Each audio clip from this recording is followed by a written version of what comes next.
Los griegos asistían a ceremonias religiosas celebradas en honor a sus dioses. Así lo acostumbraban en las ciudades que había regadas por los valles en la región del Ática.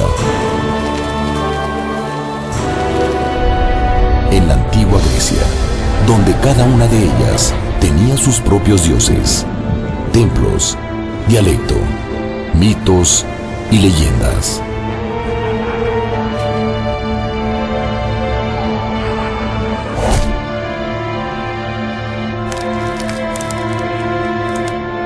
Durante estas ceremonias, los griegos consagraban los hechos sobrenaturales de sus dioses. Descubrían la vida y obra de sus héroes mitológicos y legendarios.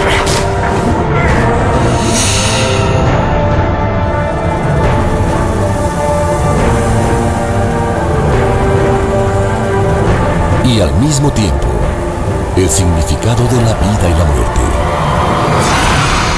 Eran viejas historias con moralejas y enseñanzas espirituales entrelazadas, que aprovechaban para enseñar los principios sobre la lealtad a los dioses, a la familia o al gobierno. Dionisio era el dios del vino y de la vegetación. Les había enseñado a cultivar la uva y transformarla en vino.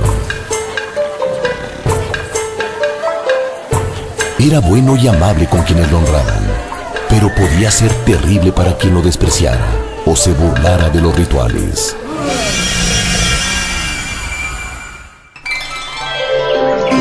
Dionisio moría cada invierno, pero renacía en la primavera. Para sus adeptos, este renacimiento acompañaba tanto la renovación de los frutos de la tierra, como de alguna manera, una posible resurrección. El festival más importante en Atenas era el de las grandes Dionisíacas, que duraba 5 días seguidos y se celebraba cada primavera y cada invierno. Estos rituales se llevaban a cabo antes de que existiera el teatro.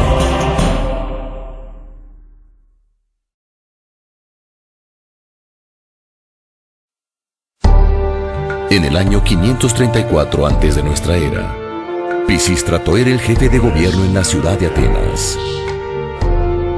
Él buscó la manera de que llegara más gente de los alrededores a celebrar las grandes Dionisíacas.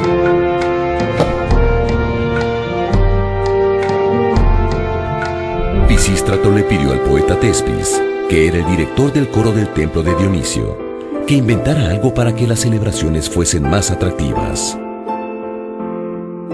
Durante los rituales cantaban y bailaban 12 hombres que formaban un coro, y lo hacían con unas máscaras que les cubrían todo el rostro, adornadas con cuernos de cabras.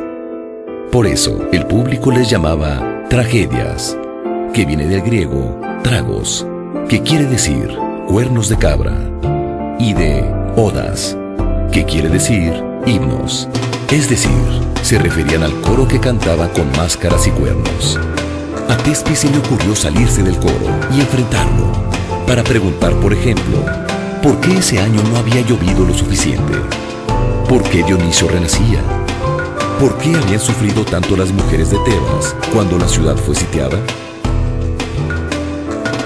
Con esta decisión, Tespis inventó lo que ahora conocemos como teatro. Él fue el primer actor de la historia, que en su época fueron llamados hipócritas, que viene del griego hipo, que quiere decir máscara, y crites, responder, es decir, los que respondían detrás de la máscara.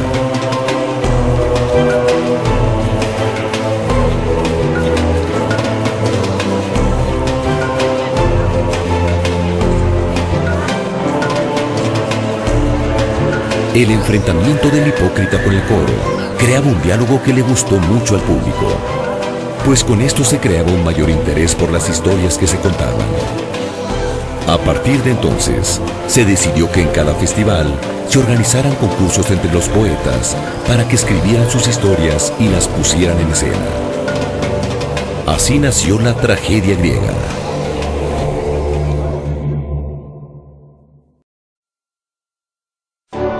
Tespis tuvo mucho éxito. Los vecinos de Atenas llegaban en la primavera y el invierno para ver las obras de teatro que se presentaban en las grandes Dionisíacas. También llegaban los poetas de todos lados, con sus obras recién escritas, listas para concursar. Tragedia viene de tragos, que quiere decir cuernos de cabra, y odas, que significa cantos o himnos. Se llamaron tragedias porque así se disfrazaban los que formaban el coro para cantar y bailar frente al público. Las primeras tragedias consistían en los cantos de este coro, que representaba muchas veces al pueblo, a los consejeros o a las mujeres de alguna ciudad arrasada, como Tebas y Troya. Otras veces representaban a deidades como las furias o las suplicantes.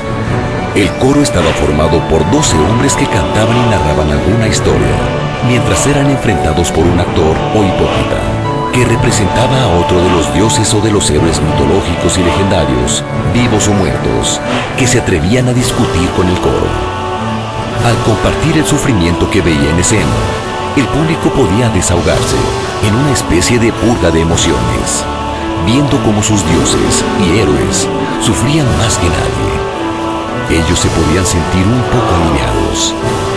A través del sufrimiento desmedido de sus héroes, el público conocía el sentido de la vida en su condición excepcional y comprendía que, tarde o temprano, la vida termina con la muerte. Había nacido la tragedia y con ella la catarsis o purga espiritual con la que el público se desahogaba. Este fue, en pocas palabras, el origen de la tragedia.